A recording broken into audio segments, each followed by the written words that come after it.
Hey y'all, it's Kelly with Premium Fondant here with another tutorial. Now this one's a little bit different. This is going to be how to create a magic fireball or similar sort of prop. So I originally figured out this method creating some fireballs for a Winx Club cosplay, but it's pretty versatile and can be used for a number of different characters and different effects. So let's dive in. First, let's talk about materials. You're going to need an LED tea light. I'm using these RGB remote controlled lights. Next, you're going to need a hot glue gun or whatever glue of your choice. You'll need a craft blade or X-Acto knife. You'll need scissors.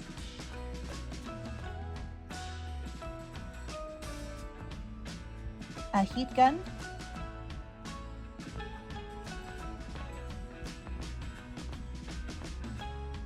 Cellophane in whatever shade you want your fireball to be, and clear ornaments. The shape will kind of affect the shape of the fireball. You'll want white acrylic paint. You can use regular acrylic paint and just water it down. I'm using a watercolor gel paint. You'll need a paintbrush. You'll need a paint cup or tray. Then you'll also need a heat knife in order to cut the ornament. And this is optional, but I recommend if you have anything that can hold on to the ornament while you're painting and drawing, that'll be ideal. Okay, so first step, you want to cut off the top of the ornament using the heat knife. Go slowly, be incredibly careful because heat knives are dangerous. Like, we're talking way worse than a hot glue burn.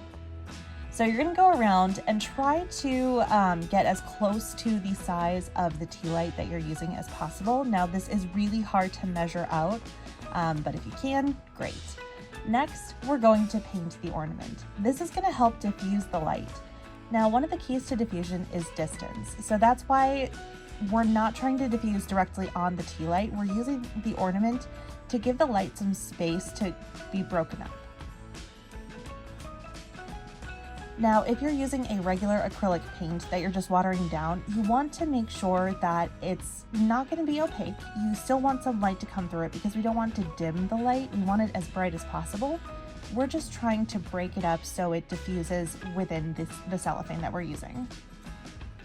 So I've found that using the watercolor gel paint, I only really need one coat. I have done this a couple times, played around a little bit. If you're using a regular acrylic, again, I would recommend water it down and you can layer it up as you need to. And as you go, you can use your LED light to see how the diffusion is coming along and if you need to add more. Don't worry if it doesn't look super even if you've got some splotches. The cellophane will help to take care of that. So next you're going to take your cellophane and cut it into squares. Take those squares and then fold them in half once and then twice.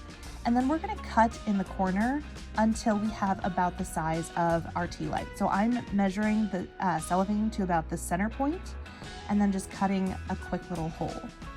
This is similar to how you would cut a circle skirt, but that gives us an opening in the center of the cellophane that we can then insert the tea light and the ornament.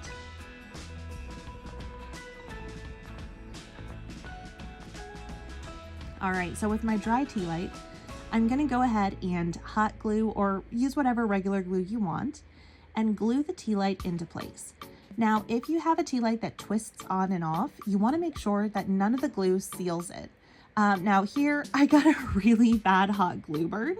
So I also messed up the tea light a little bit by getting glue over the seam. I'm going to set that aside. We're going to use a fresh one and I'll fix the glue issue later.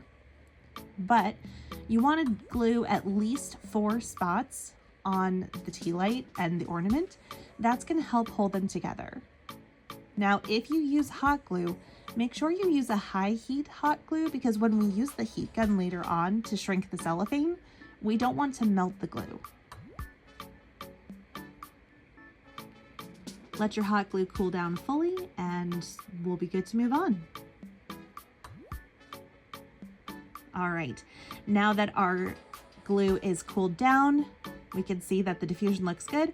It's time to start the shrink wrapping process. So we're going to insert the LED tea light into the hole that we cut, and then hold the cellophane around the ornament. Now again, you can use either a one like I'm using. It was supposed to look like a Christmas light bulb, or you can use a circle.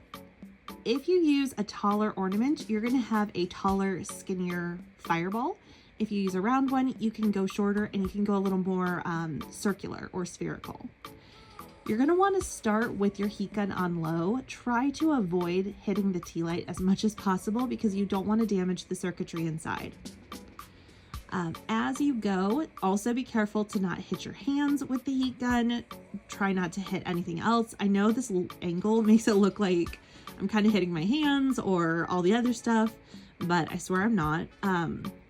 Now, one of the materials that I did not mention in what you'll need for this tutorial is a silicone mat. I do highly recommend using a silicone mat or work surface of some kind. It helps protect whatever's underneath from the heat. But you can use something like cardboard. Again, if we're using a lower heat setting on a heat gun, it should be okay. Now, this is where you need to get a little artistic with how you want your fireball to look, because you can do as much shrinking and as much, I don't want to say damaging, but weathering to that cellophane as you like. Again, this is going to be an artistic process. It's not an exact science. Another thing to note here is that along with the diffusion that we're getting with that ornament that's been painted, the more layers of the cellophane that you add, the more diffused the light is going to be and the softer of a glow it's going to have across the entire prop. So you can also use this layering as an opportunity to change the different colors. So if you're doing a straight up, like I just want a red fireball, then you can do what I did for my my bloom, and you can do yellow, orange, and red all mixed in together. For this, I'm just doing a clear cellophane so you could see what some of the different light settings look like. But again, if you have a specific character or a specific effect that you're going for, use a cellophane in that color along with a light in that color, and you are going to get a much stronger, more cohesive effect. So some of the characters that you could use a prop like this for, you could do Shigo, you could do any wizard that can cast fireball, or, you know, different fairies of different kinds that have light powers. The possibilities are pretty endless.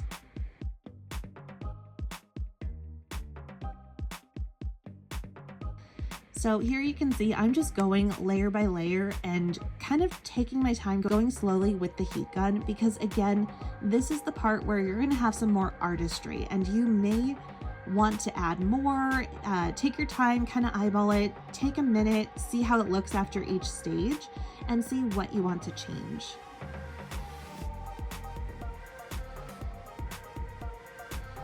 Now, if you have any issues getting the shrink wrap or the cellophane to stay where it needs to be, you can always go back and glue it down, or you could also use tape. Now, glues I recommend are going to be primarily hot glue.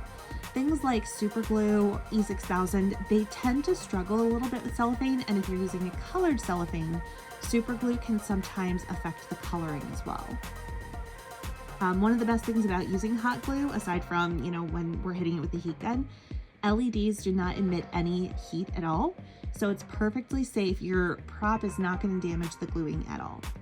Now, this last step, you want to score the underside of the LED so that whatever glue you use to attach it to, whether it's a handband, a glove, whatever you're doing, the glue will have something to kind of sink into and adhere to.